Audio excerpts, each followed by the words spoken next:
Graças a Deus. Eu cumprimento os irmãos mais uma vez com a paz do Senhor Jesus. Amém. Hoje parece que é o dia dos amigos, não é isso?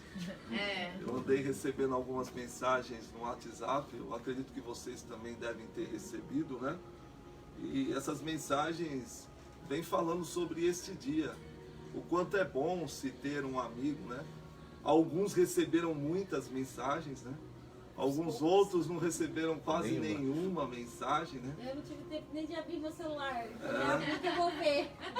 E teve alguns outros que ficaram até tristes, né? Porque não receberam nenhuma mensagem, não é? Mensagem essa dizendo, olha, eu estou feliz por esse dia, você é o meu amigo. E aí eu quero dizer o seguinte para você, ainda que você não recebeu mensagem nenhuma, não fique triste não. Pelo amor de Deus, a maioria das pessoas às vezes que manda essa mensagem para a gente estão tão distante da nossa realidade, não é? Eles são os nossos amigos distantes, que só aparecem muitas vezes nesses dias, né? E aí mandam uma mensagem como essa, mas nós temos que nos alegrar. Nós temos que nos alegrar porque nós temos um amigo que pode substituir todos esses outros. Aleluia, Deus. Glória a Deus. Que dizem muitas vezes que são os nossos amigos. Por exemplo, Provérbios capítulo 17, ele fala o seguinte, que existe um amigo que em todo tempo, ele ama o seu amigo. Ele ama de verdade, isso é em todo tempo, ou seja, ele se faz presente, não é aquele amigo distante, sabe? É aquele amigo que está próximo de você, que consegue perceber você e está ali do teu lado. E ele diz assim, na angústia, ele se faz um irmão. Ou seja, é um amigo que ele é tão presente, que no momento mais difícil da tua vida, ele se transforma em um irmão ali do teu lado. Alguém de muito mais valor do que um amigo. Agora tem muitas pessoas que têm muitos amigos, mas são amigos só para alguns momentos da vida. Na maioria das vezes, momentos esses de alegria, não é? De regozijo, de festa, não é assim, Mateus? Verdade. E aí depois, no momento da angústia, aquele momento que você está ali vivendo aquela situação de angústia, aí você não encontra nenhum deles. Você liga para eles e eles nunca estão disponível, né? Você manda uma mensagem, parece que eles nunca veem essa mensagem. E aí se você for esperar por eles, você morre de tanta angústia, não é? Mas o nosso Deus não é assim. O que ele diz no versículo 24 do capítulo 18 de Provérbios é que o homem que tem muitos amigos, ele sai perdendo. Às vezes você acha que está ganhando por ter muitos amigos e muitas vezes você está perdendo porque é amigo somente para alguns momentos da vida. Mas ele diz que há um amigo que é mais chegado do que um irmão. É claro que esse amigo é o Senhor nosso Deus. Ele disse lá em João capítulo 15, eu não vos chamo mais de servos, né? Eu vos tenho chamado de amigos. É assim que ele trata comigo. E é assim que ele trata com você. Nós somos amigos de Deus. Aleluia. E é por isso que em qualquer momento da sua vida, você pode contar com ele. Ele diz, clama a mim no dia da tua angústia, porque eu te ouvirei e tu me glorificarás. Ele vai te ouvir, vai te livrar e você vai glorificar o nome dele. Aleluia. Partindo ainda desse pensamento, falando sobre esse assunto, eu quero que você abra em Mateus capítulo de número 5, porque algumas pessoas dizem assim, olha, amigos eu tenho, mas dá para contar nos dedos. Alguns dizem, eu quase não tenho amigo nenhum, mas inimigo, se tratando de inimigo, aí as pessoas dizem assim, aí o negócio muda de sentido. Se fosse o dia do inimigo, nós iríamos receber mensagens que não iriam parar mais, né? Iria disparar o celular. E é assim, porque muitas vezes as pessoas se fazem inimigo, não é? Por motivos dos quais muitas vezes não tem sentido absoluto nenhum. Sabe, pessoas que se transformaram no seu inimigo e você não sabe nem porquê. E aí você chega à conclusão que é simplesmente pelo fato de você existir, porque não tem outro simples, né? sentido, você não fez absolutamente nada. Mateus capítulo de número 5, nós vamos ler a partir do versículo 43, e assim que eu for lendo, eu já vou ao mesmo tempo explicando. Jesus, ele está falando com os seus discípulos, trazendo ensinamentos, trazendo orientações. Isso começa no capítulo 5 e vai até o capítulo 7, o chamado Sermão das Bem-aventuranças, não é isso? Ou Sermão da Montanha.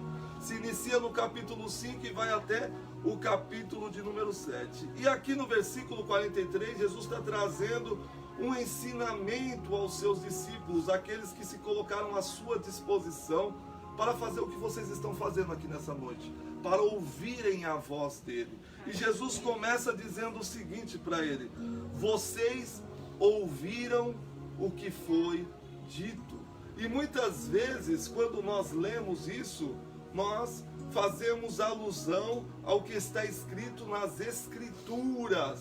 Mas nós precisamos entender que Jesus não está falando das Escrituras nesse momento. Ele está falando sobre a religião, aquilo que eles haviam ouvido por conta da religião. Eram ensinamentos que foram vindo e adquiridos através de homens. Olha só o que ele vai dizer: ouvistes o que foi dito, amarás o teu próximo e odiarás o teu inimigo.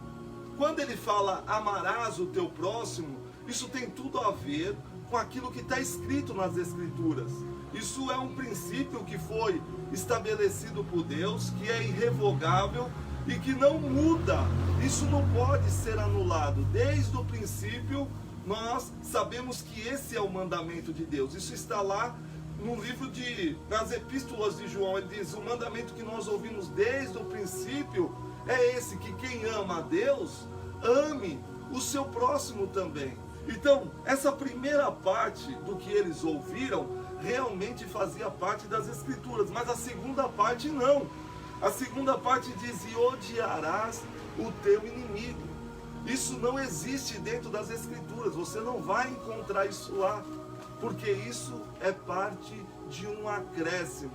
Isso foi acrescentado pela religião e não pelas Escrituras, e não foi ensinado pelo próprio Deus. E aí, de repente, Jesus ele começa a mostrar para ele essa situação e começa a mostrar que esse amor ao próximo, mais o odiar o seu inimigo, é uma fórmula que não funciona. E essa fórmula tem tudo a ver com a perversão da religião. E é nesse momento que eu quero que os seus olhos se abram para essa realidade, da mesma forma que Jesus queria abrir os olhos dos seus discípulos também. Nesse momento aqui, Jesus está mostrando que a religião, ela consegue de alguma forma trazer acréscimo àquilo que foi dado pelo Senhor nosso Deus. O mandamento de Deus, de alguma forma, ele sofreu uma alteração. E como isso aconteceu? A própria religião se encarregou de fazer isso. A religião pervertendo aquilo que seja o mandamento de Deus. Veja que o amor ao próximo, mas o odiarás o teu inimigo, não tem como você associar uma coisa com a outra. Uma é antítese da outra. Uma não se comunica com a outra. Como que eu posso amar o meu próximo e odiar o meu inimigo, se o meu inimigo pode ser aquele que seja o meu próximo? Ou seja, o amor ao próximo, ele tem que ser dado a todas as pessoas. É assim que Jesus vem ensinando. E aí Jesus vem denunciando isso na continuação, dizendo: eu, porém, vos digo. Assim foi dito pela religião, assim está acontecendo, mas eu, porém, vos digo. E o que é relevante é o que eu digo, é o que eu estou ensinando. E o que é que Jesus está ensinando? Amai os vossos inimigos e orai por aqueles que vos perseguem. Ou seja, isso era dito, né, pela religião, mas Jesus está dizendo: a religião, ela está equivocada, porque essa não é a vontade de Deus e nunca foi a vontade de Deus. A vontade de Deus é que nós venhamos a amar os nossos inimigos e a orarmos por ele. E por que nós devemos fazer isso? Porque isso tem tudo a ver com a realidade de Deus. E quem tem Deus nas suas vidas, ele manifesta aquilo que está em Deus nele.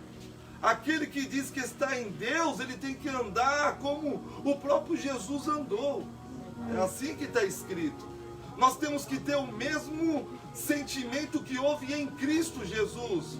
Nós temos que ter a mente de Cristo. Aquilo que Cristo não faria, nós não podemos fazer. Você viu Jesus odiando algum inimigo? Você viu ele fazendo isso enquanto ele esteve andando aqui nessa terra? Ele não fez, ele acolheu a todos. Ele não fez distinção, ele não fez acepção de pessoa. Então a religião, ela carrega em si mesma essa marca daqueles que falsificam a palavra de Deus, mudam a palavra e pervertem o caminho do Senhor. Você lembra do que Jesus dizia aos fariseus? Ele dizia assim: olha, vocês fecham a porta dos céus, do reino de Deus, ao ponto nem de vocês não entrarem e impedirem aqueles que estão chegando de entrarem também. Eles não entravam e impediam as pessoas de entrarem. Jesus falou: vocês atravessam mares, vocês percorrem lugares longínquos para fazer um prosélito, uma pessoa convertida. E o resultado dessa conversão é uma pessoa que se transforma 2 vezes mais em um filho do diabo. Significando dizer que aquilo que eles levavam como ensinamento não melhorava ninguém, só piorava as pessoas. Gerava algo dentro das pessoas totalmente diferente daquilo que Jesus veio gerar dentro de nós, que é a pacificação. Aquilo que eles ensinavam fomentava o ódio dentro do coração das pessoas. Paulo vai dizer em 2 Coríntios capítulo 2, versículo 17, ele diz: nós não somos como muitos falsificadores da palavra de Deus. Muito pelo contrário, nós falamos de Deus em verdade, com toda a sinceridade. Ele vai dizer, quando ele diz isso, é porque muitos que estão trazendo os ensinamentos, estão trazendo esse ensinamento de uma forma falsificada, não de uma forma verdadeira. Ou seja, eu uso uma Bíblia, eu uso toda a argumentação daquilo que está escrito, mas de uma forma distorcida. É fazer aquilo que o diabo tentou fazer com Jesus no deserto, quando o diabo disse a ele: transforma essas pedras em pães. E Jesus dizia assim: olha, eu não vou fazer isso porque também está escrito, nem só de pão viverá o homem. E aí o diabo continuou tentando de alguma forma distorcer a palavra, dizendo a Jesus: olha, se você pular daqui de cima do pináculo do templo, o Senhor dará ordem aos seus anjos a seu respeito. Isso está escrito mesmo no Salmo 91.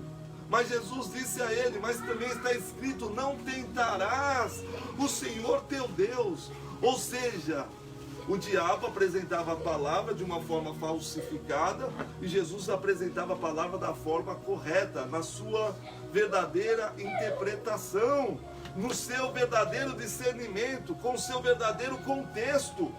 E aí, se nós não temos essa capacidade de discernir a palavra de Deus, nós corremos um risco muito grande. O que tem de crente se matando o tempo todo, pulando de pináculos do templo, o que tem de crentes hoje transformando pedras em pães, se encurvando diante do diabo, quando o diabo disse: você se prostrar diante de mim, tudo é meu e tudo eu te darei.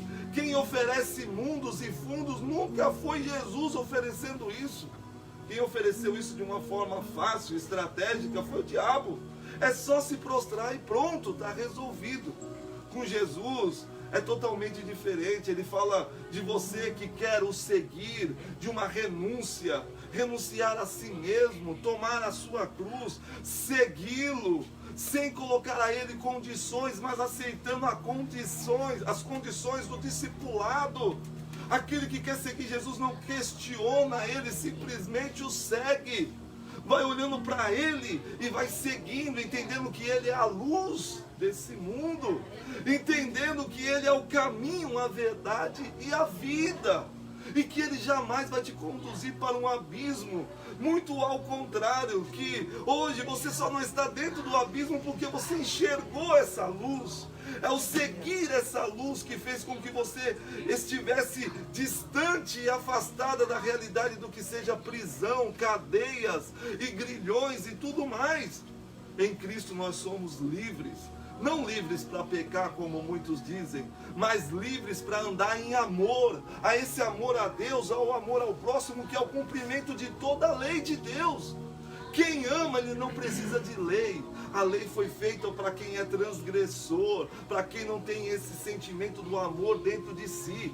Mas para quem ama, o sinal está verde, porque quem ama não faz o mal para ninguém. Quem ama não se alegra com o sofrimento de ninguém. Quem ama acolhe, quem ama estende as mãos, quem ama levanta, quem ama não julga, quem ama não discrimina, quem ama não tem preconceito de nenhum tipo. Não, quem ama olha de uma forma diferente. Ele não olha enxergando a doença, ele olha enxergando um ser humano, uma vida que precisa de ajuda, uma alma que está aprisionada, sofrendo dentro de si. Quem ama não acrescenta mais peso sobre a vida de ninguém, não acrescenta mais dores sobre a vida das pessoas. Às vezes eu vejo as pessoas tão sofridas, né? Com tanta angústia, tanta dor, a própria vida já está se encarregando de ferir, de machucar a vida dessa pessoa, e muitas vezes nós vamos lá e aí usamos a palavra de uma forma distorcida para dizer é o diabo que está destruindo, mas se você entregar a vida para Deus, Deus vai mudar tudo isso. Aleluia. Como se o fato daquela pessoa estar vivendo aquela realidade fosse o significado de uma maldição. E não é uma maldição, simplesmente Jesus disse aos seus discípulos, quando viu um homem cego de nascença e sendo interrogado pelos seus discípulos, quando lhes perguntaram quem foi que pecou para ele nascer assim, Jesus disse, não foi ele, não foram seus pais, isso não aconteceu por causa de um ato de algum humano, não foi um demônio, não foi nada disso. Ele nasceu assim, para que nele se manifeste as obras de Deus. Aleluia. Deus, Ele não quer que você venha criticar o que está caído, Ele quer que você vá até lá e use o que Deus te deu de graça, aquilo que você recebeu de graça. Você recebeu libertação, você recebeu a cura, você recebeu esperança no teu coração, você recebeu vida. Ofereça isso às pessoas, é disso que elas estão precisando. E muitas vezes nós queremos dar às pessoas aquilo que não pode mudar a vida delas. É dizer como Pedro disse na porta do templo, eu não tenho ouro nem prata. Não que eles não tivessem, porque na verdade o que eles estavam querendo transmitir, que a necessidade daquele homem não era dinheiro. Aquele homem precisava de cura. É assim, meu irmão, e muitas vezes nós negligenciamos aquilo que pode curar as pessoas e damos aquilo que não pode mudar a vida delas. Não devemos deixar de fazer essas obras, mas não podemos omitir as outras. Nós temos que entender que nós somos um instrumento de Deus e que devemos deixar ser usados pelas mãos do Senhor. A religião, infelizmente, ela cria acepção de pessoas. Você vai amar o teu próximo, porém, existe uma turma aí que você vai ter que odiar. Vai odiar o teu inimigo. Mas não foi Jesus quem criou isso. Essa acepção de pessoa, porque para Deus não há acepção de pessoa. A religião incita o ódio, a intolerância, porque quando você não consegue amar o teu inimigo, isso acaba resultando no quê? Continua resultando em mais guerra, em mais conflito, em mais confusão. Nós sabemos que olho por olho, dente por dente, não resolve situação nenhuma. Olho por olho, dente por dente, deixa todo mundo banguela, como eu disse aqui, não é? Todo mundo cego, mas não muda a vida de ninguém. Você só vai mudar a vida das pessoas quando você pagar o mal com o bem. Então, Jesus ensinou, ore pelo teu inimigo, abençoe a ele, porque fazendo assim você vai amontoar brasas vivas sobre a cabeça dele. Sabe o que vai acontecer? Você fazendo bem para ele, eu expliquei aqui da outra vez, ele vai ficar inconformado, ele não vai conseguir dormir à noite, porque ele não espera isso de mim nem de você. O inimigo espera de você uma reação na mesma altura. Ele quer te ferir de um lado e quer que você fira ele também do outro. Ele quer dar e quer que você devolva para ele. mas você tem que fazer o que Jesus falou, oferecer a outra face, andar com ele 1 milha, se ele pedir, andar 2 com ele, fazer ele ficar confuso, sem entender como que você está tendo esse comportamento, e é isso que vai mudar a vida dele. Foi isso que mudou a minha vida. Eu agredi o irmão que me ajudou na minha conversão há 17 anos atrás.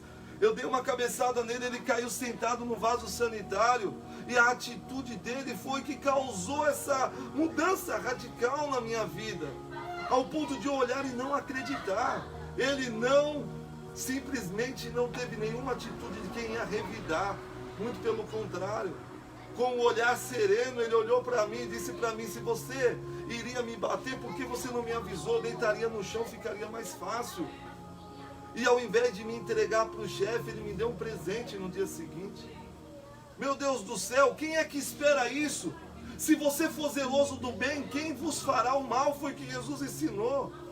Quando você faz o bem, aquele que se fez de teu inimigo, que se fez de diabo para a sua vida, essa pessoa vai se converter, porque ela não vai aguentar aquelas brasas na cabeça. É tanto pensamento, né, fazendo ela refletir sobre aquilo que aconteceu, que ela não vai ter outra opção a não ser se converter ao Evangelho. A religião incita esse ódio. Então, por quê? Porque você faz acepção de pessoa. Quando se faz acepção de pessoa, a gente vamos ver ódio sendo gerado. Porque o que dá a entender é que uma pessoa é melhor do que a outra, uma pessoa é diferente da outra. E muitos usam a Bíblia, né, para dizer essas verdades. Dizer que o pessoal de raça negra, de pele escura, é uma maldição, porque Deus colocou uma marca em Caim, a marca é essa, e começa a se falar tanta besteira, sem sentido nenhum. Quando na verdade o que a palavra de Deus ensina é que todos nós nascemos de um único homem. Todos nasceram de Adão. Meu Deus do céu! E por que as pessoas não conseguem entender isso? Ah, mas ele é mais escuro, ele é mais branco. É claro, quem vive lá para aqueles lados aonde o sol é mais causticante, ele, para se adaptar àquele lugar, ele teve que ter mais melanina no corpo. A pele dele ficou mais escurecida mesmo. Você tem que entender que vai depender do local onde você vive.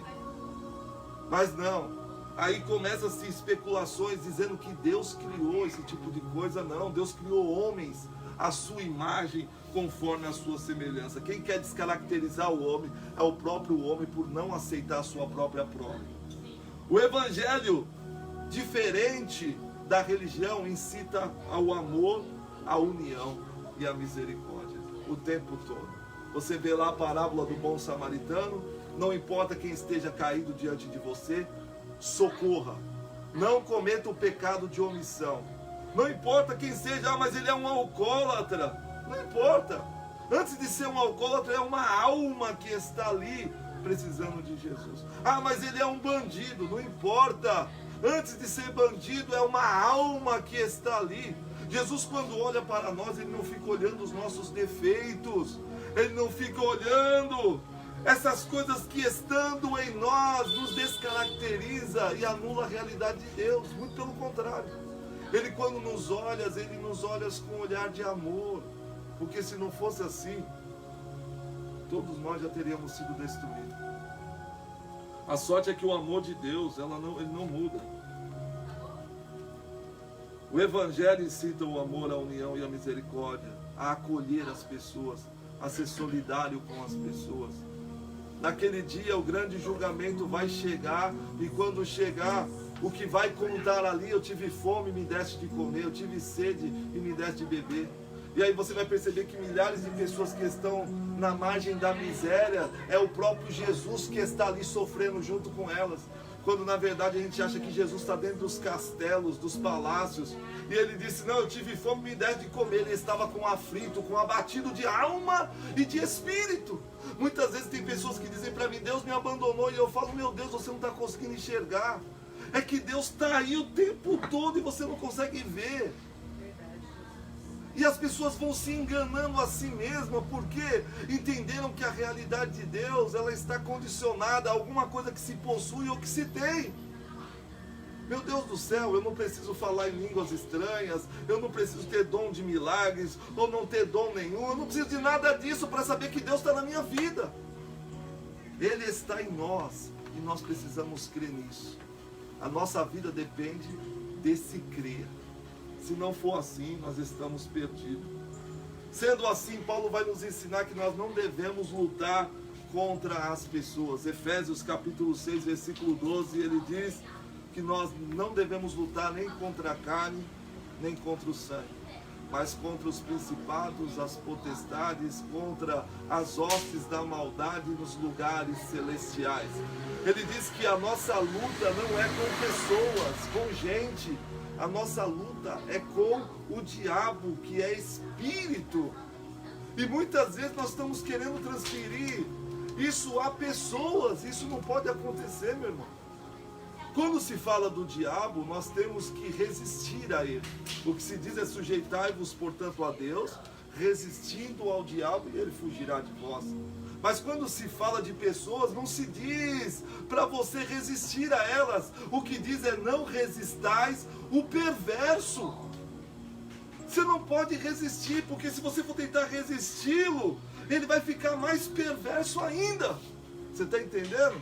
A única forma do perverso não ficar mais perverso é você não resistindo a ele. Ele te pediu a capa, dê a túnica também. Mandou andar 1 milha, ande 2 com ele. Ele está dizendo isso, mas muitas vezes nós não entendemos. E o que tem de pessoas morrendo o tempo todo por não entender essa realidade. Porque acreditam que o verdadeiro valor daquilo que eles possuem está nas coisas materiais. E não está, está dentro de você. As pessoas podem tirar o que você tem do lado de fora, mas ninguém rouba o que você tem dentro de você. As pessoas podem tirar tudo o que você tem, mas não vão conseguir tirar a alegria que você tem. Elas vão ver que estão com a sua roupa, estão com o seu carro, estão com a sua casa, mas não conseguem viver a realidade que você vive. Porque a realidade que você vive não está condicionada às coisas, está condicionada àquilo que você crê, àquilo que foi colocado dentro de você, através do Espírito Santo. É assim que funciona. Nós fomos chamados para fazermos pontes. Foi para isso que nós fomos chamados. O que é fazer pontes? É fazer com que pessoas reencontrem outras pessoas. Fazer com que aqueles que de alguma forma estão afastados possam se aproximar. Nós fomos chamados para levar esse evangelho da reconciliação. A reconciliação do homem com o homem e a reconciliação do homem para com Deus. Esse é o ministério. Dizer para todos os homens que Deus estava em Cristo naquela cruz. Naquela cruz Deus estava em Cristo. Ele estava justificando todos os homens. Não estava ali condenando os homens, mas eles estavam reconciliando os homens para com Deus. Deus estava em Cristo reconciliando o mundo consigo mesmo.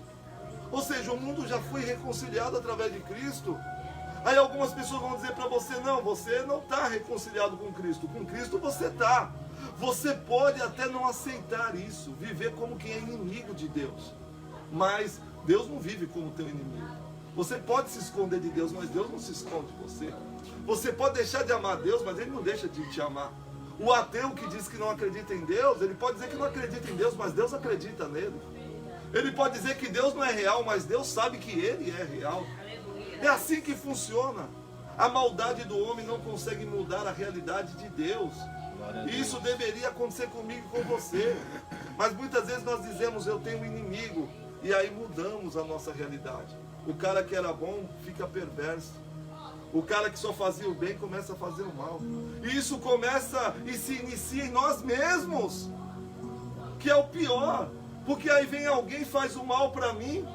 E aí eu, sem entender o que aconteceu, eu vou lá e acrescento mais uma quantia de maldade sobre mim mesmo. Isso não pode acontecer. Muito pelo contrário, nós precisamos entender que o nosso inimigo, nós somos inimigo para ele, mas ele não é o nosso inimigo. Ele está sendo o nosso amigo. Eu posso dizer para você que o seu inimigo, na verdade, ele está sendo o seu amigo. Toda vez que você é afrontado, que alguém vem contra você, ele não vem para te piorar, ele vem para te melhorar. É uma forma de provação que você vai resistindo porque você vai se sujeitando a Deus. E aí sabe o que acontece? Você vai crescendo de fé em fé e de glória em glória. Cada situação que você vai passando e você vai suportando, mantendo-se firme no Evangelho, você vai se transformando cada vez mais numa pessoa melhor. Glória a Deus. Significando dizer que o teu inimigo pode ser o Michelangelo da tua vida. Aquele que está esculpindo em você um ser que verdadeiramente poderá ser chamado de filho de Deus. Enquanto está todo mundo te bajulando, todo mundo está te abraçando e sendo conivente com tudo que você faz, você não muda.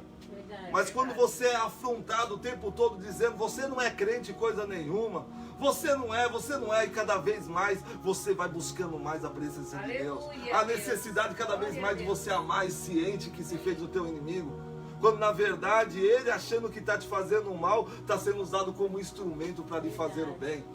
Quando nós entendemos isso dentro do Evangelho, as nossas vidas mudam para sempre, não fica mais igual.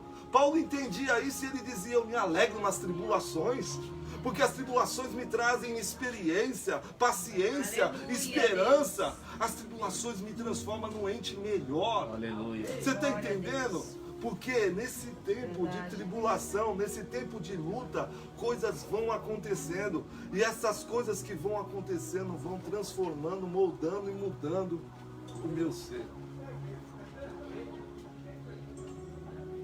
O que Deus quer de nós? Que nós saiamos no mundo para levar a luz para aqueles que estão nas trevas. Vós sois a luz do mundo e sois o sal da terra.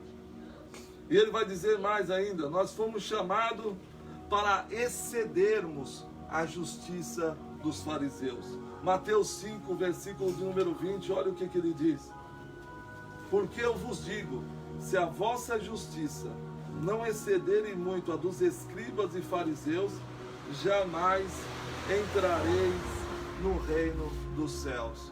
Quem são os escribas e os fariseus? Não é a religião da época? Ele está dizendo que nós temos que exceder a religião, porque a religião amava o seu próximo, mas odiava o seu inimigo. Nós temos que exceder. Temos que fazer o que Jesus falou, amar o nosso próximo e amar o nosso inimigo. É dessa forma que as coisas vão acontecer, senão nós não vamos poder entrar no reino. É o que ele vai dizer. Aí, no versículo de número 45, do capítulo 5, ele vai dizer que se nós fizermos isso, que é amar os inimigos e orar pelos que nos perseguem, nós verdadeiramente nos tornaremos em filhos de Deus. E ele diz, porque ele faz nascer o seu sol sobre maus e bons, e vira a sua chuva sobre justos e injustos. Para se transformar num filho de Deus, você tem que seguir o exemplo do próprio Deus, é o que ele está dizendo. Aleluia. Porque senão você não tem como ser filho. E ele vai dizendo assim, olha, veja a atitude do vosso Pai. Ele derrama a chuva sobre os que são bons e sobre os que são maus. Sobre os que são justos e sobre aqueles que são injustos. Da mesma forma ele faz o sol nascer para todos. Veja só. Se Deus fosse agir que nem a religião, ou que nem muitas vezes nós agimos, iria chover de peneirinha, não é? Chuveirinho, somente em alguns lugares, mas Deus não é assim. O camarada roubou, matou, ele acorda de manhã, quando ele sai do lado de fora, está nascendo ali no jardim, está crescendo as plantinhas, está tudo sendo irrigado pelo próprio Deus. E você diz, como é que pode? Isso tem a ver com a fidelidade de Deus e não com a injustiça do homem. O que eu estou querendo dizer para você é que a maldade do homem não anula a bondade de Deus. Ele não deixa de ser Deus por causa da maldade do homem. E é isso que nós precisamos colocar na nossa cabeça. Não deixe de ser esse ente dos céus, que tem essa identidade de filho de Deus por causa da maldade de ninguém. Ah, mas essa pessoa me roubou, essa pessoa me fez isso, ela me machucou, ela me maltratou, ela me traiu. Não importa o que fez. Você tem que continuar sendo bom, porque o problema não está em você, está nessa pessoa. Verdade. Quando você entende isso, isso também muda tudo.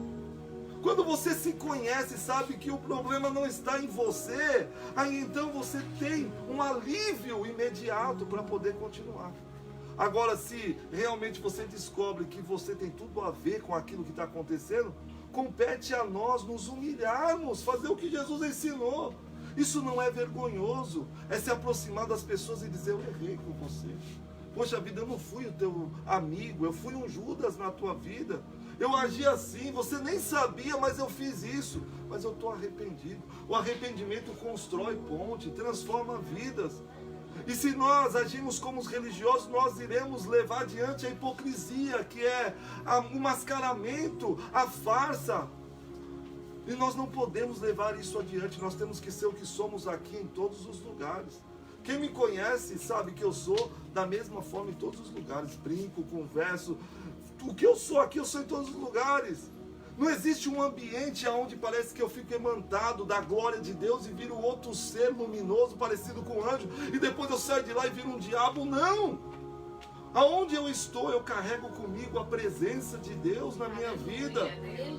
Meu Deus do céu, eu vou tomar banho, Ele está comigo. Até nas necessidades que eu faço, Deus está comigo. Deus está conosco em todo o tempo. É o que está escrito na palavra do Senhor. Essa é a fidelidade de Deus.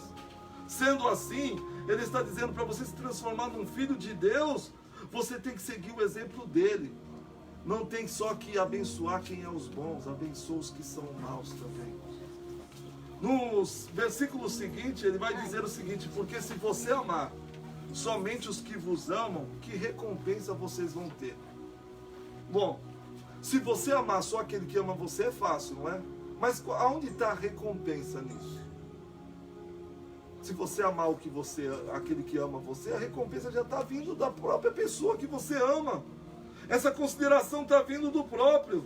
E ele vai dizer o seguinte: olha, não fazem os publicanos também o mesmo? Quem são os publicanos aqui agora? Não são os religiosos.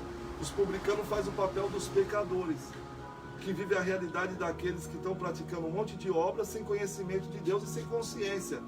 Esses não são os religiosos, mas eles sabem amar aqueles que amam a eles. E se nós amarmos somente aqueles que nos amam, nós estamos sendo como qualquer um pecador. Nós estamos sendo como qualquer um outro religioso. Olha no versículo 47, se saudardes somente os vossos irmãos, que fazeis demais? Não fazem os gentios também o mesmo? Na maioria das vezes eu vejo as pessoas só consideram irmão aqueles que estão dentro da igreja. E não é isso que a palavra de Deus ensina. O nosso irmão é o nosso próximo, independentemente de quem ele seja. Mas muitas vezes nós fazemos acepção: meu irmão é só aquele que está aqui dentro, quem está fora não é irmão. E aí nós falamos: ó, você quer se unir com aquele que está no mundo, como que aquele que está no mundo fizesse parte de um outro universo, e você fizesse parte de outro universo. Todos nós estamos no mundo. A igreja, ela está fixada no mundo, essa igreja de pedra, ou ela está no céu? É no mundo, todas essas coisas estão presentes no mundo. E nós precisamos entender isso. A nossa vida precisa mudar nesse sentido, nessa compreensão. Amar os nossos irmãos, somente aqueles que são irmãos e se fazem de irmão, é fácil. É o que ele está dizendo. Até os gentios fazem isso, as pessoas que estão no mundo todo. Portanto, sede vós perfeito, como perfeito também é o vosso Pai Celeste. E quando ele fala de perfeição, ele não fala de perfeccionismo, não é? Veja bem, Deus, ele manda a chuva, não manda? Mas a chuva que Deus manda muitas vezes causa estragos, não é? Então veja que não é perfeito. Tem muitas pessoas que morrem, casas que caem. Se fosse perfeccionismo, não aconteceria isso. Então o ser perfeito aqui traz essa ideia que muitas vezes o que vai fazer, o que você vai gerar na vida daquela pessoa, coisas podem acontecer, mas que tudo vai cooperar para o bem daquela pessoa, para a transformação dela.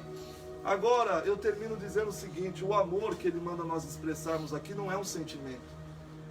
Às vezes a gente fica orando: Senhor, coloca no meu coração amor por aquela pessoa. E aí a gente coloca a responsabilidade em Deus. Para Deus colocar um sentimento em nós, isso aí Deus não vai colocar, porque amor não é sentimento nesse sentido, é decisão. Você decide amar, amarás o teu próximo, é uma decisão. Eu vou amar. Ele não está falando de você agarrar ele, não está falando desse amor de homem com mulher, não é nada disso que ele está falando. O amor no sentido de querer fazer o bem, de querer ajudar, de não querer prejudicar a vida daquela pessoa. Ele está dizendo que isso é uma decisão. Não é Deus que tem que colocar isso dentro de você, isso já está em você, é uma decisão sua. E o não querer fazer não tem nada a ver com Deus, tem a ver comigo e com você, com o nosso orgulho, com o nosso ego. Ah, não, eu não vou até lá não, olha o que ele me fez. Então tudo tem a ver com algo pessoal, tem a ver com você, não com Deus. Mas aquele que foi perdoado por Deus de todos os seus pecados, ele perdoa quem quer que seja. Meu Deus do céu, Deus te perdoou de todos os seus pecados e está aqui nessa noite através do seu Espírito para te perdoar se houver mais algum ainda. E Ele não quer saber qual foi o pecado que você cometeu, Ele só quer que você venha crer que o sangue de Jesus te purifica de todo pecado. E que quando você deixa isso sair de dentro de você, e você se aproxima das pessoas, quem ganha com isso primeiramente é você. Porque quando você solta aquela pessoa, você se vê livre dela. E quanto mais eu vejo pessoas amarradas a outras pessoas, não vão dormir pensando naquele que deve para ele. Naquela pessoa que passou 10 anos e fez algo, e aí você vai dormir, aquela pessoa parece que está deitada junto com você, e você não consegue viver bem dentro do ambiente familiar, dentro do trabalho. Aonde você vai, aquela pessoa parece uma assombração. E o que o Senhor está dizendo para você, solte essa pessoa. E de que forma eu posso fazer isso? Amando essa pessoa. Ah, mas ele não quer me perdoar, o problema é dele. O importante é o que vai acontecer com você a partir desse momento. É uma transformação chegando na tua vida. Eu não estou falando para ele, eu estou falando para você. É aquilo que vai acontecer em você. E mudando em você, vai mudar com certeza nele também, porque tem que acontecer, começar em mim e a começar em você. Agora, vamos deixar o preconceito, vamos deixar o racismo, vamos deixar as diferenças de lado, né? Somos um único povo. Nós temos que deixar tudo isso de lado. Pare de olhar para a cor de pele, cabelo, sotaque. Vamos parar de olhar para essas coisas. Todos nós carecemos da glória de Deus. Todos pecaram e todos carecem da glória de Deus. Não existe um justo sequer. Ninguém é melhor do que ninguém. Eu, porque estou falando aqui, não sou melhor do que você que está sentado aí. Muito pelo contrário. Muito pelo contrário. O que faz a gente ser alguma coisa é aquilo que está depositado dentro de cada um de nós. E é isso que nós precisamos entender. A maior recompensa que nós já recebemos é o perdão de Deus. É a consciência que nós temos que se nós fecharmos os olhos aqui, nós estaremos com o Senhor nos céus. Porque isso já foi garantido pelo próprio Jesus na cruz do Calvário. Eu quero orar por você nesse momento e gostaria que você se colocasse de pé no teu lugar.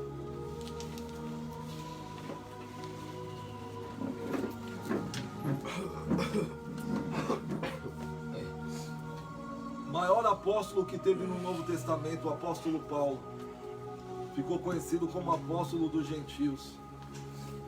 É irrefutável a ideia de que ele foi um grande apóstolo, escreveu 13 cartas do Novo Testamento, trabalhou muito mais do que qualquer outro apóstolo. Mas quem foi esse camarada? Era inimigo de Deus porque estava preso à religião. Ele aprendeu a amar o próximo e a odiar o seu inimigo. E era o que ele fazia, ele perseguia, ele matava pessoas. E quando Jesus apareceu para ele, porque ninguém tinha coragem de ir até ele, então Jesus foi. E aquela luz resplandeceu na vida dele, e ele teve aquele contato com Jesus. Algo mudou na vida dele, ao ponto de ele ser transformado por aquele momento, por aquele encontro. Quando Jesus mandou o profeta Ananias ir até a casa dele e orar por ele, o Ananias disse: não, Senhor, eu não vou não, esse homem aí o Senhor nunca ouviu falar dele, ele é terrível, ele é mau, ele é perverso. E o que foi que Jesus disse? Vai, porque este é para mim um vaso escolhido. E aí eu quero dizer o seguinte, que todos os que estão aqui são vasos escolhidos do Senhor. E não importa nem o que você diga a respeito disso, porque talvez até você mesmo esteja dizendo para si mesmo: eu não sou. Mas aí você vai estar lutando contra uma verdade, porque Deus está dizendo: você é. Você é. Em algum momento da vida você vai lembrar dessas palavras e você vai viver a realidade que muitos viveram após esse encontro. E aí você vai dizer: ah, o Senhor é bom e a sua misericórdia dura para sempre. Senhor, nesse momento eu quero te glorificar, meu Deus, e eu quero te engrandecer.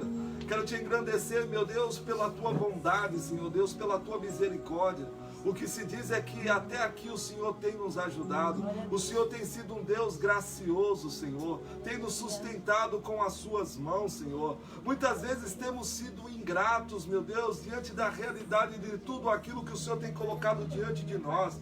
Muitas vezes os nossos pensamentos que têm sido egoístas, Senhor, e muitas vezes a nossa busca de Deus, meu Deus, com um propósito completamente errado e equivocado. Muitas vezes querendo barganhar contigo com o coração cheio de ódio, cheio de mágoa, Senhor, e muitas vezes nos enganando a nós mesmos. Quantas pessoas estão morrendo, Senhor, pessoas que diziam ser cheias de fé, estão com depressão, se suicidando, meu Deus, porque viveram a realidade da religião, a realidade da aparência, mas dentro de si, Senhor, estavam ocos, estavam vazios, estavam sem essa presença que pacifica, que traz esperança. Pessoas que estavam vivendo cheias de amargura, homens e mulheres que quando são perguntados como você está, eles dizem está tudo bem, está tudo indo como Deus quer, quando na verdade tudo está de ponta cabeça, nada que está acontecendo é da vontade de Deus, e tudo isso por vergonha de dizer a sua real situação.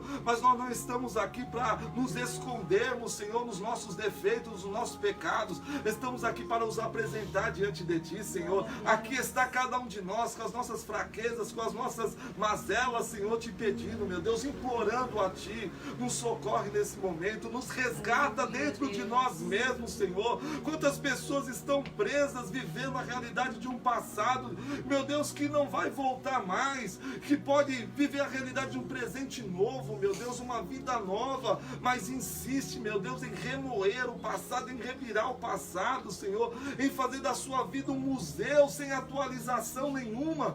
Pai, em nome de Jesus, nós te pedimos, Senhor, cura, meu Deus, agora, meu Deus, o nosso interior. Queremos expressar esse amor, o sorriso que fugiu dos nossos lábios, meu Deus, esse sentimento que se instalou em nós, meu Deus, que parece ser mais forte que a gente, mas não é mais forte do que o Senhor. Com as tuas mãos poderosas, Senhor Deus, resgata-nos agora, Senhor, como foi louvado aqui. Nós queremos viver a realidade do reino, Senhor, queremos andar em novidade de vida, queremos experimentar a tua glória na íntegra, Senhor Deus, queremos viver, meu Deus, essa dimensão de fé que produz resultados que se iniciam em nós, que os nossos lares não sejam mais os mesmos, que as nossas famílias não sejam mais as mesmas, que aonde nós estivermos, meu Deus, a tua presença esteja conosco, meu Deus, o tempo todo nos incomodando, dizendo eu estou com você, meu Deus, em nome de Jesus, acorde os teus filhos nas suas noites de sono, naquele momento de solidão, naquele momento que a pessoa vira para o lado, naquele momento no escuro, Senhor, onde aquela pessoa faz reflexões e muitas vezes deseja até mesmo, meu Deus, não ter existido. Pai, nos socorre agora, Senhor, nos dê aquilo que é necessário para que nós continuemos de pé. Queremos ter dignidade, Senhor, para continuar vivendo. Então abra as portas para aquele que precisa de um emprego, para aquele que precisa, meu Deus, levar uma vida honesta, Senhor, aquele que tem bons pensamentos, Senhor, nos encoraja a fazer o bem.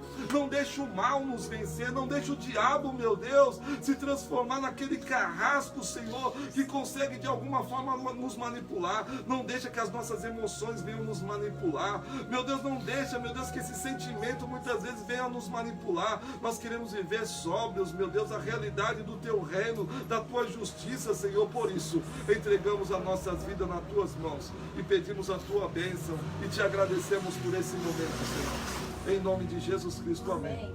E graças a Deus. Vamos aplaudir Jesus por ele.